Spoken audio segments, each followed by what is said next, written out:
Hello everyone, দেখুন প্রস্রাবের সমস্যা নিয়ে যদি আমাদের 10টা পেশেন্ট দেখাতে আসে, তার মধ্যে আমরা যদি রিপোর্ট করি বা ডিটেলস পেশেন্টের কাছ থেকে নিই, তাহলে 8টা রোগী কিন্তু কিডনি স্টোন সমস্যা নিয়ে ভুগে। তার মধ্যে ইদানিং এত বেশি কিডনি স্টোন নিয়ে আমাদের কাছে রোগীরা আসে, তার কিছু অবশ্যই কারণ আছে। রিপিটেডলি যে স্টোন হচ্ছে এবং অল্পতে যে কিডনি স্টোন হচ্ছে, যদি দেখা যায় যে আমরা 100টার পেশেন্টের যদি আমরা ইউএসজি করি, তাহলে 60 থেকে 70 জনে কিন্তু কিডনি স্টোন ধরা পড়বে। সে সমস্যা থাক বা না থাক, সাইলেন্ট স্টোন ম্যাক্সিমাম লোকের দেখতে পাই আমরা। তো আজকের ভেরি ইম্পর্টেন্ট কিছু আলোচনা আছে, যেটা সব থেকে ইম্পর্টেন্ট আলোচনা, সেটা হচ্ছে কিডনি স্টোন ইদানিং এত কেন বেশি হচ্ছে এবং রিকারেন্ট বারে কেন হচ্ছে, তার জন্য স্পেসিফিক 10টা কারণ কি আছে, যে কারণগুলোর জন্যই কিডনি স্টোন রিপিটেডলি হয় এবং তার সাথে সাথে এত বেশি কিডনি স্টোন দেখতে পাওয়া যায়। তার সঙ্গে আলোচনা করব 10 ধরনের ভেরি ইম্পর্টেন্ট কিছু লক্ষণ আমরা দেখতে পাই কিডনি স্টোনগুলো, যে লক্ষণগুলো দেখলে আমরা অন্তত রিপোর্ট না করলেও 100% কনফার্ম হতে পারবো যে এটা কিডনি স্টোনের রোগী। 3 নম্বর আলোচনা, হোমিওপ্যাথি এর ট্রিটমেন্ট কি আছে।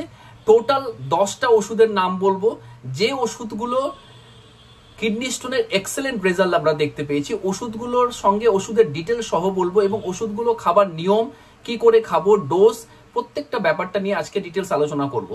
সবাইকে রিকোয়েস্ট করছি পুরো ভিডিওটা দেখার জন্য এবং অবশ্যই ভালো লাগলে সবার মধ্যে শেয়ার করার জন্য। আমি doctor MD S Azam, consultant homeopathy physician, BHMS honours, medical officer, Kaliachak 3 rural হাসপাতাল। দেখুন, কিডনি স্টোন এত এখন বেশি হওয়ার স্পেসিফিক কিছু কারণ আছে, যে কারণগুলো আমি আলোচনা করব। ইদানিং যে এত বেশি কিডনি স্টোন হচ্ছে, যে দিনে দিনে কিডনি স্টোনটা এমন একটা জায়গায় পৌঁছে যাচ্ছে যে এপিডেমিকের মতো হাঁকার নিচ্ছে। মেয়েদের ক্ষেত্রে যেমন ওভারিয়ান সিস্ট বা পিসিওডি, ছেলেদের ক্ষেত্রে ম্যাক্সিমাম ক্ষেত্রে কিডনি স্টোন আমরা বেশি দেখতে পাচ্ছি। কাদের ক্ষেত্রে বেশি হয়? অবশ্যই ছেলেদের ক্ষেত্রে সব থেকে বেশি হওয়ার চান্স, কিডনি স্টোন সব থেকে বেশি হয়। যদি দেখা যায় 10টা পেশেন্টের মধ্যে 8টা পেশেন্ট কিডনি স্টোন নিয়ে আমাদের কাছে আসে, তার মধ্যে 6টা পেশেন্টই কিন্তু মেল পেশেন্ট এবং 2টো ফিমেল পেশেন্ট থাকে। তো কারণগুলো কি, স্পেসিফিক কি কারণ, ভেরি ইম্পর্টেন্ট, যেটা টোটাল 10টা কারণের মধ্যে প্রথম যেটা একটা সব থেকে বেশি ইম্পর্টেন্ট কারণ, সেটা হচ্ছে dehydration. Most common cause kidney stone. 60 থেকে 70% ক্ষেত্রে এই ডিহাইড্রেশনের জন্য কিডনি স্টোন বেশি হয়। কেন? Not enough drinking.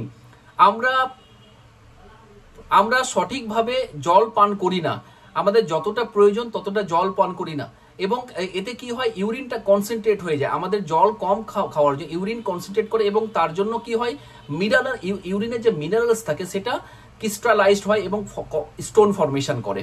এটা সব থেকে বেশি ইম্পর্টেন্ট কারণ, একটা ডিহাইড্রেশন ভেরি একটা ইম্পর্টেন্ট কারণ কিডনি স্টোনের জন্য। 2 নম্বর, high oxalate diet. High oxalate টাইপের ফুড কিছু আছে, যে ফুডগুলো বেশি খাওয়ার জন্য অক্সালেট স্টোন আমরা বেশি দেখতে পাই। যেমন কি স্টোন, কি খাবার, ফুডস লাইক বিট, তার সঙ্গে নাটস বা চকলেট, তার সাথে চা ঘন খাওয়া। আমরা ছেলেরা সব থেকে বেশি চা খাই, সে লাল চা বা দুধ চা যাই হোক না কেন। এতে কি হয়, এগুলোর মধ্যে প্রচুর পরিমাণে অক্সালেট আছে এবং এটা কি হয়, অক্সালেটের সঙ্গে ক্যালসিয়াম বাইন্ড করে এবং ক্যালসিয়াম অক্সালেট স্টোন কিন্তু ফর্ম হয়। এটাই ক্যালসিয়াম অক্সালেট স্টোনের ফরমেশনের কারণ, স্পেসিফিক কারণ আছে। তো 2টো কারণ বললাম, একটা ডিহাইড্রেশন, একটা হচ্ছে high oxalate diet. Very important 2টো কারণ, যে কারণের জন্য ম্যাক্সিমাম ক্ষেত্রে আমরা স্টোন দেখতে পাই। 3 নম্বর, এক্সেস সল্ট ইনটেক। আমরা ইদানিং এক্সট্রা সল্ট বলুন বা সল্টি ফুড বলুন, রেস্টুরেন্টে বা প্রসেস ফুড, যে কোনো ধরনের খাবার বা ফাস্ট ফুড, আমাদের সল্ট বেশি না হলে কিন্তু আমরা তৃপ্তি পাই না। রেস্টুরেন্টে যদি আমরা যাই, তাহলে এমন কোনো খাবার নেই যে এক্সেস সল্ট ছাড়া কোনো খাবার আছে। এক্সেস সল্ট এবং প্রচুর রিচ এবং প্রসেস ফুড এর মধ্যে বেশি থাকে, আমরা খাই। সল্ট ইনটেক করলে কি হয়, সল্ট বেশি ইনটেক করলে ইনক্রিজ ক্যালসিয়াম ইন ইউরিনে ক্যালসিয়াম লেভেলটা বেড়ে যায়। এতে কি করে, খুব তাড়াতাড়ি কিন্তু স্টোন ফর্মেশন করতে হেল্প করে এই জন্য। 4 নম্বর হচ্ছে হাই প্রোটিন ডায়েট। আমরা মাংস থেকে শুরু করে বা ডিম থেকে শুরু করে প্রচুর পরিমাণে প্রোটিন কিন্তু প্রত্যেকটা ফ্যামিলিতে আমরা খাই। এমন কোনো দিন নেই যে আমাদের প্রত্যেকটা ফ্যামিলিতে মাংস, মাছ বা ডিম ছাড়া কোনোদিন আমাদের নিরামিষ তরকারি আমাদের হয়।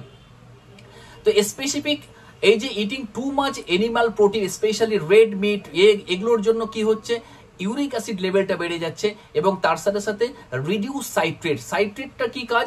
স্টোন প্রিভেনশন একটা কেমিক্যাল, ভেরি ইম্পর্টেন্ট একটা কেমিক্যাল যেটা স্টোন প্রিভেন্ট করে। সেই কেমিক্যালটা কিন্তু যেটা সাইট্রেট নাম, সেটা কিন্তু হাই প্রোটিন ডায়েটের জন্য সেটা পরিমাণটা আস্তে আস্তে কমতে থাকে। এই জন্য কি হয়? এই জন্য ইউরিনে স্টোন ফরমেশনটা বাড়ে। এটা হচ্ছে 4 নাম্বার পয়েন্ট, যেটা high protein diet. 5 number low calcium diet, very very important. Not enough dietary calcium. আমরা যদি খাবারের মধ্যে ক্যালসিয়াম লেভেলটা কম থাকার জন্য কি হয়? ইনক্রিজ অক্সালেট অ্যাবজর্পশনটা হয় ইন্টেস্টাইনে। এতে কি হয়? এর জন্য কি প্রমোটিং স্টোন ফরমেশন। যদি ক্যালসিয়াম লেভেলটা খাবারে কম থাকে তাহলে অক্সালেট অ্যাবজর্পশনটা ইন্টেস্টাইনে বেড়ে যায়, এতে স্টোন ফরমেশনটা হওয়ার চান্সটা কিন্তু বেশি থাকে। 6 নাম্বার ওবেসিটি একটা বিশাল ইম্পর্টেন্ট ফ্যাক্টর, যেটা মোটা সোটা যারা আছে, ওবেসিটি কি করে? ইউরিনের অ্যাসিডটা চেঞ্জ করে দেয় এবং তার জন্য স্টোন ফরমেশন কিন্তু হওয়ার চান্স বেশি থাকে। তার সাথে কি হয়? Increase risk of uric acid level বাড়ানো এবং ক্যালসিয়াম স্টোন ফরমেশনকে হেল্প করে ইন কেস ওবেসিটি পার্সনরা। 7 নাম্বার হচ্ছে ফ্যামিলি হিস্ট্রি। যদি দেখা যায় বাবার কিংবা দাদার কিংবা কারো ক্ষেত্রে ফ্যামিলির মধ্যে যদি হয়ে থাকে, তার ক্ষেত্রে 30 থেকে 40% চান্স বেশি থাকে স্টোন ফরমেশন হওয়ার। 8 নাম্বার, কিছু মেডিকেল কন্ডিশন আছে, কিছু স্পেসিফিক কিছু রোগ আছে, যে রোগগুলো হয়ে থাকলে স্টোন ফরমেশনটা বাড়িয়ে দেয়। যেমন ভেরি ইম্পর্টেন্ট হচ্ছে হাইপার প্যারাথাইরয়েডিজম, যেটা স্পেসিফিক রাইজেস অফ ক্যালসিয়াম হয়। এই প্যারাথাইরয়েডিজমের জন্য ক্যালসিয়াম লেভেলটা বেড়ে যায়, এটা ক্যালসিয়াম অক্সালেট স্টোনটা কিন্তু বাড়ে। দ্বিতীয় হচ্ছে গাউট, তার কারণটা হচ্ছে ইউরিক অ্যাসিডটা বাড়ে, তো এই জন্য ইউরিক অ্যাসিড স্টোনটা কিন্তু বেশি হয়। ইউটিআই যদি রিপিটেডলি হয়, ইউরিনারি ট্র্যাক্ট ইনফেকশন, তাহলে স্টোন ফরমেশন চান্সটা বেশি হওয়ার চান্স থাকে। আইবিএস ইরিটেবল বাউল সিনড্রোম একটা ইম্পর্টেন্ট কজ, কারণ ফ্লুইডের মধ্যে একটা ফ্লুইড ফ্লুইডের ফ্ল্যাকচুয়েট করে দেয়, এতে কিন্তু স্টোন ফরমেশনটা কিন্তু বাড়ে। তো মেডিকেল কন্ডিশনের মধ্যে hyper parathyroidism, gout, UTI, IBS এগুলো একটা very very important factor stone ফরমেশনের জন্য। 9 নাম্বার পয়েন্ট হচ্ছে সার্টেন কিছু মেডিকেশন কিছু বেশি খাওয়ার জন্য, কিছু স্পেসিফিক কিছু ওষুধ খাওয়ার জন্য কিন্তু আমরা স্টোন বেশিবার দেখতে পাই। যেমন কিছু মেডিকেশন বলুন বা কিছু স্পেসিফিক কিছু প্রোটিন ডায়েট যদি বাইরে থেকে সাপ্লিমেন্ট কিছু বলুন, তার জন্য স্টোন ফরমেশন। যেমন over use of calcium protein যারা ইউজ করে, যারা সাপ্লিমেন্ট, তাদের ক্ষেত্রে হওয়ার চান্স থাকবে। অ্যান্টাসিড রেগুলারলি হয়তো যারা খায়, ডায়ুরেটিক যারা খায়, অ্যান্টাসিড উইথ ক্যালসিয়াম যারা খায়, তাদের ক্ষেত্রে হওয়ার চান্সটা কিন্তু স্টোন বেশি থাকে। তো এটা হচ্ছে 9 নাম্বার পয়েন্ট কিছু মেডিকেশনের জন্য। 10 number sedentary life, very important factor. Sedentary লাইফের জন্য লো মেটাবলিজম হওয়ার চান্স থাকে, ওবেসিটি হয়, এতে ইউরিক অ্যাসিড লেভেলটা বাড়ে, অক্সালেট লেভেলটা আস্তে আস্তে অ্যাবজর্পশনটা বেড়ে যায়, এতে স্টোন ফরমেশন হওয়ার চান্সটা বাড়ে। তো টোটাল যে 10টা কারণটা বললাম, এখনকার সময়ে, এখন যা মডার্ন যুগ চলছে, এই সময়ে সব থেকে বেশি স্টোন ফরমেশন হওয়ার কারণ নিশ্চয়ই আপনারা বুঝতে পারছেন।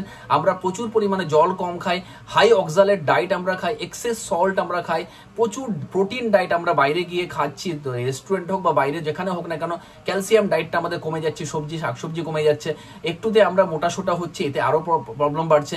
যেহেতু আমার হচ্ছে, মানে আমার ছেলে বা আমার ফ্যামিলি হিস্ট্রি কারো হওয়ার চান্স বেশি থাকছে, গাউট, ইউটিআই, তার সাথে আরো প্রবলেম হওয়ার জন্য চান্স বেশি থাকছে।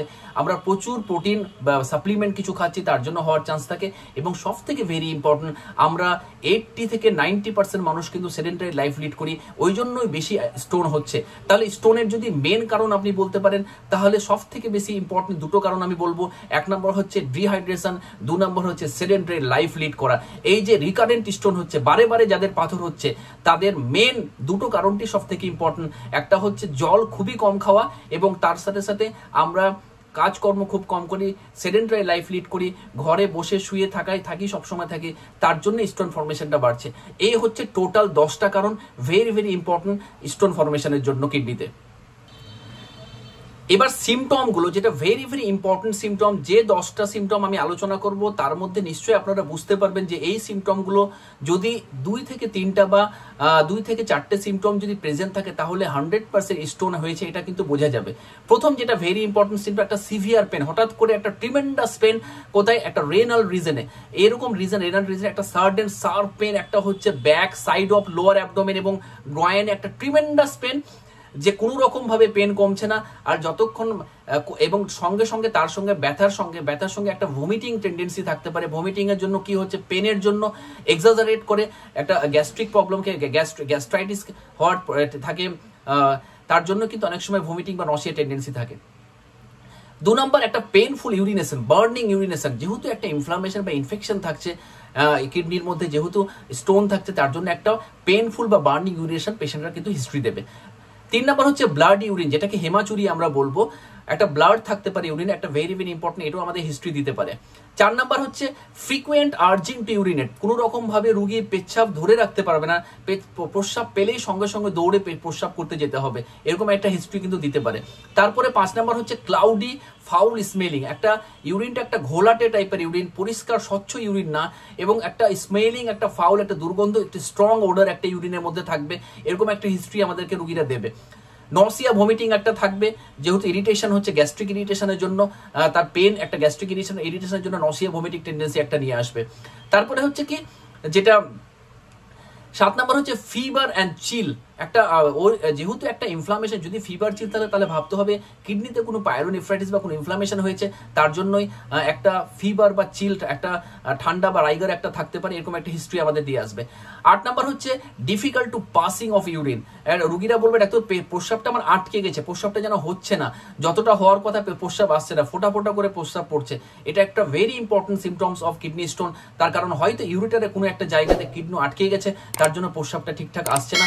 এতে কি হয়, প্রস্রাব যদি না আসে তাহলে ব্যাকফ্লো, ইউরিনটা কিছুটা জমে থাকে ব্লাডারে, এবং ব্যাকফ্লো হয়ে ইউরিনটা কিডনিতে গিয়ে কিডনিতে নেফ্রাইটিস কিন্তু হতে পারে, কিডনিতে একটা ইনফ্লামেশন একটা হতে পারে, ইনফেকশন একটা হতে পারে কিডনিতে। ওই জন্য kidney stone is very very important, কারণ কিডনি স্টোন যদি কোনো কারণবশত ইউরিটার বা ইউরিথ্রাটা আটকে যায়, ইউরিন যখন পাস করবে না, ইউরিনটা তো ব্লাডারে থাকার জন্য একটা ক্রনিক ইনফ্লামেশন একটা থাকতে পারে। তারপরে কি একটা থাকবে, একটা পেন রেডিয়েশন, একটা পেনটা রেডিয়েট করবে একটা জায়গা থেকে অন্য জায়গায়, পেন ফ্ল্যাকচুয়েট, একটা পেটে থেকে নিচে পেনটা ইউরিটার রিজন হিসাবে পেনটা আসবে, এটা 9 নম্বর পয়েন্ট।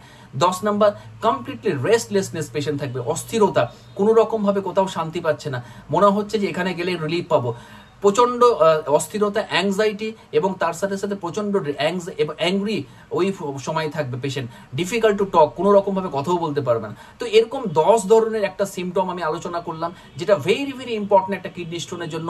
অন্তত 2 থেকে 3টা সিমটম যদি প্রেজেন্ট থাকে, তাহলে ভাবতে হবে আপনার কিডনি স্টোন হয়েছে। টোটাল 10টা কারণ এবং 10টা সিমটম।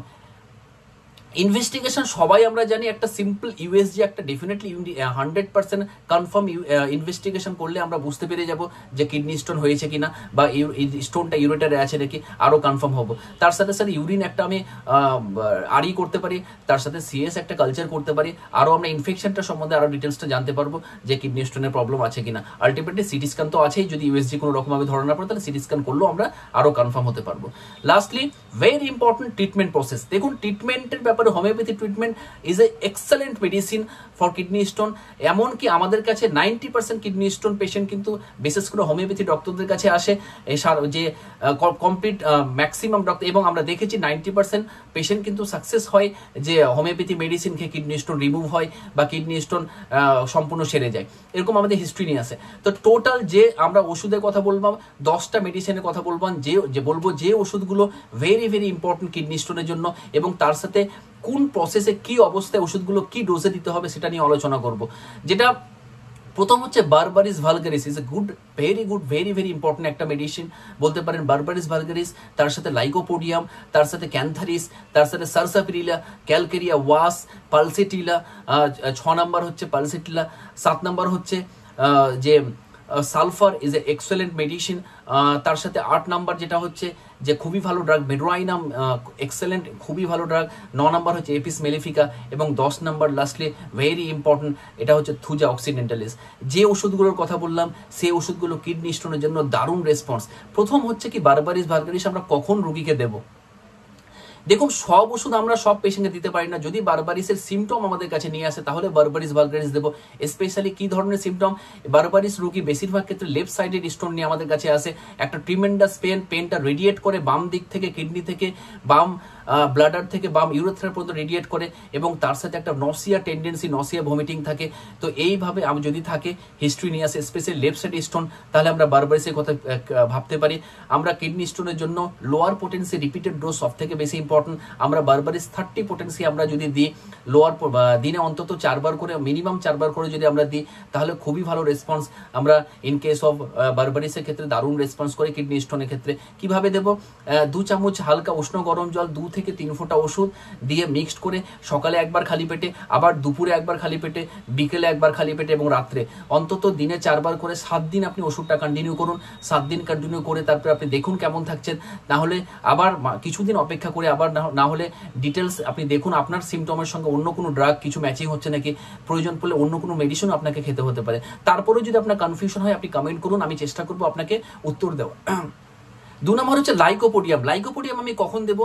লাইকোপোডিয়াম রুগী সাধারণত কিডনি স্টোন, রাইট সাইডের স্টোন নিয়ে আমাদের কাছে আসে, ব্যথা একটা রাইট থেকে লেফট অব্দি ব্যথা যায়, এবং লাইকোপোডিয়ামের রুগী কিডনি স্টোনের সঙ্গে একটা গ্যাস্ট্রিক প্রবলেম আমাদের কাছে নিয়ে আসে। সবসময় কিডনি স্টোন রিলেটেড একটা তার সাথে গ্যাস্ট্রিক, ডাক্তারবাবু আমাদের অল্পতে গ্যাস বা পায়খানার কিছু সমস্যা নিয়ে আসে, তখনই কিন্তু লাইকোপোডিয়াম আমাদেরকে কনফার্ম করতে হয়। তখন লাইকোপোডিয়াম অবশ্যই লোয়ার 30 পোটেন্সি আমি অন্তত দিনে 4 বার করে 7 দিন চালাতে বলবো। সেম প্রসেস, 2 চামচ গরম পানিতে 2 থেকে 3 ফোঁটা ওষুধ, হালকা উষ্ণ গরম জলে 2 থেকে 3 ফোঁটা ওষুধ মিক্স করে সকাল দুপুর বিকেল রাত খালি পেটে খেতে বলবো। অন্তত 7 দিন খেয়ে দেখুন আপনি কেমন থাকছেন। 3 নম্বর cantharis. Cantharis is a very good medicine আপনার কিডনি স্টোনের জন্য। স্পেশাল কোন জায়গাতে বলবো? যে প্রচন্ড ইউরিনে জ্বালা হচ্ছে, ট্রিমেন্ডাস একটা বার্নিং জ্বালা, তার সাথে কি হচ্ছে pain in the lower abdomen যদি থাকে, তাহলে আমরা ক্যান্থারিস অ্যাডভাইস করব। ক্যান্থারিস 30 লোয়ার পোটেন্সি দিনে 4 বার অন্তত মিনিমাম 7 দিন ওষুধটা কন্টিনিউ করুন, তারপরে দেখুন আপনি কেমন থাকছেন। তারপরে যদি আরো কোনো সমস্যা হয় তাহলে অন্য ড্রাগের সঙ্গে, অন্য মেডিসিনের সঙ্গে ম্যাচিং হচ্ছে কিনা সেটা দেখুন, না হলে অন্য কোনো মেডিসিনও আপনার আসতে পারে। 4 নম্বর হচ্ছে সারসাপিরিলা। সারসাপিরিলা খুবই ভালো এক্সেলেন্ট রেমেডি, স্পেসিফিক ইউরিথ্রিক স্টোন বা ইউরোথ্রা স্টোনের জন্য খুব ভালো রেসপন্স করে।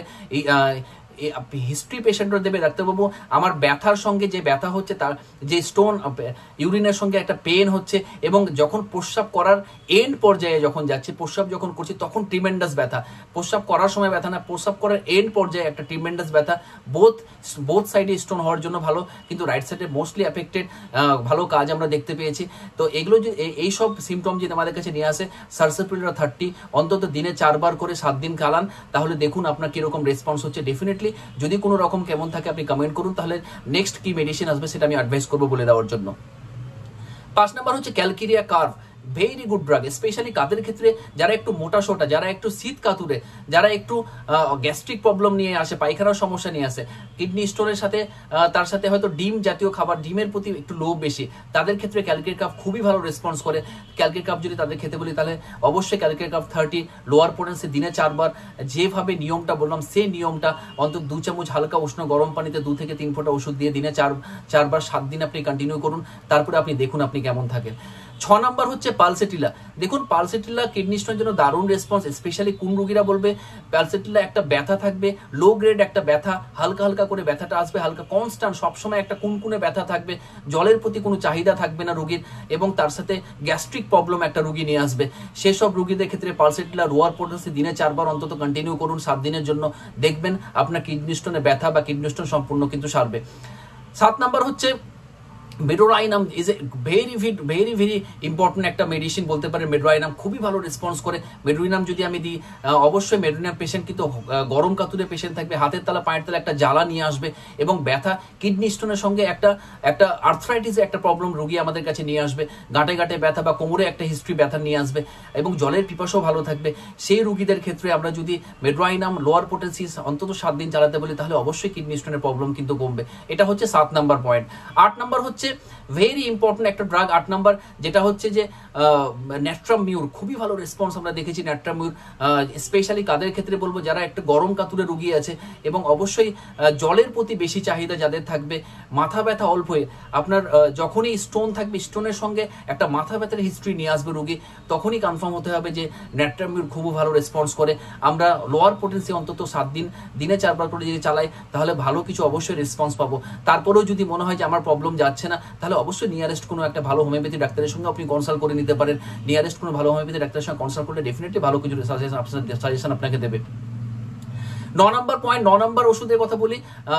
9 number is very important medicine, যেটা হচ্ছে যে থুজা এক্সেলেন্ট মেডিসিন বলতে পারেন, যে আমরা যদি এই ওষুধটা যদি দিই তাহলে খুবই ভালো রেসপন্স করে থুজা। স্পেশালি কাদের ক্ষেত্রে থুজার কথা বলবো, যারা স্পেশালি একটু মোটা সোটা, একটু আর্থ্রাইটিসের প্রবলেম যারা নিয়ে আসে এবং একটু পেশেন্ট একটু নার্ভাস ফিল সবসময় থাকে, তাদের ক্ষেত্রে খুবই ভালো রেসপন্স আমরা দেখেছি। ইন কেস অফ আর্থ্রাইটিস দারুণ রেসপন্স আমরা করে। তো এটা হচ্ছে থুজা। অন্তত 30 পোটেন্সি দিনে 4 বার করে আমরা কন্টিনিউ করবো, মিনিমাম 7 দিন আমি চালাতে বলবো। 10 নাম্বার ভেরি ইম্পর্টেন্ট ড্রাগ, সেটা হচ্ছে অ্যাসিড নাইট্রিক। দেখুন অ্যাসিড নাইট্রিকের এত ভালো অ্যাকশন ইউরিনারি সিস্টেমে আছে, যেটা ভালো রেসপন্স। আমাদের কাছে ট্রিমেন্ডাস একটা ব্যথা নিয়ে আসবে রুগী, তার সাথে ট্রিমেন্ডাস একটা মেজাজ থাকবে এবং ট্রিমেন্ডাস একটা ইউরিনের দুর্গন্ধ থাকবে। 3টে ট্রিমেন্ডাস যদি প্রেজেন্ট থাকে তাহলে আমি অ্যাসিড নাইট্রিক দেবো। লোয়ার পোটেন্সি দিনে 4 বার অন্তত 7 দিন যদি চালাতে বলি, তাহলে কিডনি স্টোনের প্রবলেম রুগী ডেফিনেটলি ভালো থাকবে। আর যে 10টা ওষুধের কথা বললাম, ভেরি ইম্পর্টেন্ট এই 10টা ওষুধ। এই 10টা ওষুধ যদি আমি সঠিক সময়ে সঠিকভাবে চালাই, তাহলে রুগী ডেফিনেটলি এই 10টা ওষুধ খেয়ে কিন্তু 10টা ওষুধের মধ্যে আপনার ক্ষেত্রে কোনটা লাগছে সেই ওষুধ খেয়ে কিন্তু প্রবলেম সলভ হবে। এবং লাস্টলি একটা কথা বলে রাখি, কিডনি স্টোনের ব্যথার জন্য একটা ওষুধ সবসময় মাথায় রাখবেন, কলোসিনথিস লোয়ার পোটেন্সি 30। কলোসিনথিসের যদি আপনি লোয়ার পোটেন্সি 30 যদি আপনি রাখেন, তাহলে এক্সেস যদি পেন হয়, তাহলে কলোসিনথিসটা অন্তত 2 ঘন্টা পরও আপনি জলের গুলে যদি খান, তাহলে এক্সেস পেনটা কিন্তু আপনার কমে যাবে। যে কোনো প্রবলেমের জন্য colocynthis pain, specially abdominal pain বা কিডনি স্টোন বা যে কোনো ধরনের ব্যথার জন্য colocynthis is excellent medicine, pain killer হিসেবে কাজ করে অ্যাকর্ডিং টু হোমিওপ্যাথি। লাস্টলি অবশ্যই বলবো, তারপরেও যদি আপনাদের মনে হয় ওষুধ খেয়ে যে আপনার প্রবলেম যাচ্ছে না, তাহলে অবশ্যই একটা কোনো কোয়ালিফাইড হোমিওপ্যাথি ডাক্তারের সঙ্গে কনসাল্ট করুন। ডেফিনেটলি আপনার 100% আপনার কিডনি স্টোন যাবে। কারণ কিডনি স্টোনের প্রবলেম এখন পর্যন্ত কোনো হোমিওপ্যাথি ডাক্তারকে দিয়ে সারেনি, এটা হতেই পারে না। সমস্ত প্রবলেম কিন্তু সেরেছে, কিন্তু অবশ্যই একটা লিমিটেশন আছে, একটা সাইজের ব্যাপার আছে। অন্তত 20 mm অবধি কিডনি স্টোন 100% সারে, এটা আমাদের এক্সপিরিয়েন্স থেকে আমরা বলছি। আরও ম্যাক্সিমাম অনেক ডাক্তার আছে যে কিডনি স্টোন আরও বড় অবধি আমরা গেছে, ডেফিনেটলি সেরে যায়। তো আজকে আপাতত এটুকুই। আপনাদের ভালো লাগলে অবশ্যই লাইক, কমেন্ট এবং শেয়ার করুন। তার কারণ হচ্ছে কিডনি স্টোন নিয়ে যদি কোনো রুগী যদি এই ভিডিও দেখে যদি একটু রিলিফ হয়, তাহলে আমি বলবো আমার ভিডিওটা ডেফিনেটলি একটা সার্থক হয়েছে। অবশ্যই সবার মধ্যে শেয়ার করুন। সবাই ভালো থাকুন। পুরো ভিডিও দেখার জন্য সবাইকে ধন্যবাদ।